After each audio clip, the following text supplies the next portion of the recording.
this is a first case of a patient with multivessel disease, male, gender, 54 years old, with hyperlipidemia and hypertension as risk factors.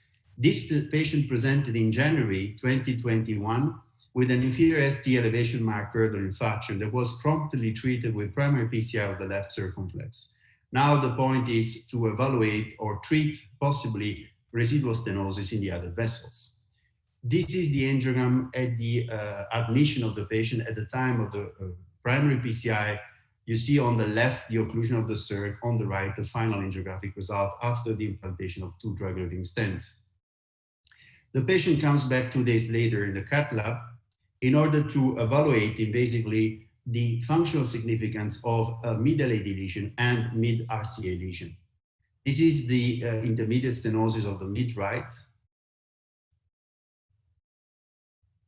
that we assessed by the means of the TruePhysio microcatheter. You see, this is just the moment we progressed with the microcatheter within the coronary artery. We induced hyperemia. We like to use in our lab hyperemia with intracoronary papaverine in order to have a prolonged hyperemic response. And this is the FFR value in this vessel, 0.9. So we are far above the ischemic threshold of 0.8. That is why we decided to defer this lesion to medical treatment. We then move on the left. You see in the left angiogram, the patency at the short term of the stents implanted in the circ. The reason why you see a guide wire there is because it was difficult to engage selectively the ostium of this coronary artery, and we just placed this wire to stabilize the system.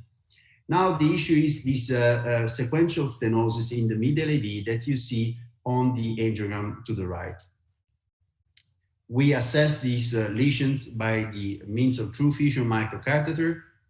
This is the moment we advance the device within the LAD. We flush the guiding catheter with saline, we equalize, we induce the hyperemia with papaverine, and we get here a value of 0.77, so below the ischemic threshold of 0.8. That was for us sufficient to indicate revascularization that we performed classically with 2 wires in the LAD and diagonal, placing a stent in the LAD, doing further optimization of this stent with kissing, final pot. This is the control angiogram on the right. There was some residual lesion at the landing zone of the stent in the LAD. That is why an additional stent was implanted there. And on the right side, you see the final angiographic result. Of course, nowadays, we should not anymore accept only a final angiographic result, but try also to assess the functional gain that these results will bring to the patient. That is why we assessed the FFR post-PCI. And you see, it takes no time to do that. As the guide wires are in place, we don't need to take an additional wire. We do not need to pull back the guide wire, equalize, and so forth.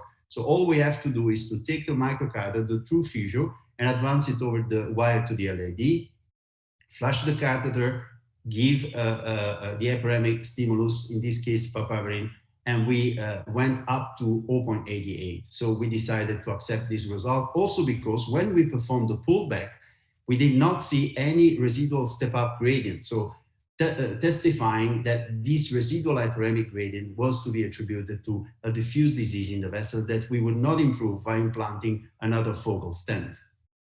We also assessed the FFR into the diagonal branch. And again, it's extremely easy to do so. We just need to switch the microcatheter from the LAD wire to the diagonal branch wire, flush the catheter, induce hyperemia, and we got here a value of 0.9. So we conclude this case with a final angiogram without guide wires and with a final good angiographic and functional result in the 2 vessels. By way of concluding my presentation, I think that microcatheter-based coronary physiology really simplifies invasive functional assessment, and this might further improve adoption both to indicate and to guide percutaneous revascularization.